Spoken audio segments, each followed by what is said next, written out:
Nung pinanood ko sa Babo Gang, si King Domingo, bago sila ni Aragustin.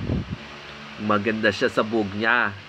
Pero si Michael B, iba siya sa yung pinanood ko sa Babo Gang ni Edgar de Guzman, ni Boy Villar.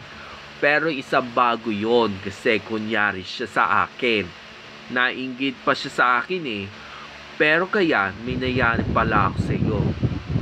Sabi ko kay Paolo Averino, parang ibang t-shirt orange to. Kasi, tuwaan lang silang uma-acting. Pero kunyari siya, anong litrato siya?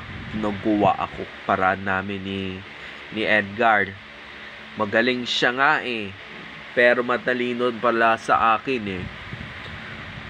Pero, nung pinanood ko sa Bodes 5 Legacy, Miguel Tam Felix, pero nung robot sila ni Marco season, kasi yung kumahanta sila sa yung singer nyon, Miss Lani Misalucha, Miss Regine Velasquez, Pars Fernaldez, pati si Casey Moteros.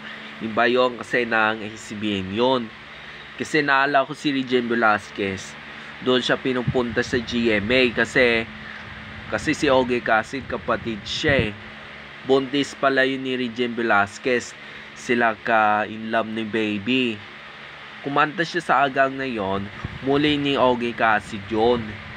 Bakit kaya? Galing pa siya sa singer niya?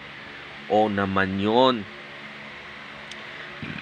Pero si Jaya, best friend ni Jano Gibbs, love na love niya, idol niya eh.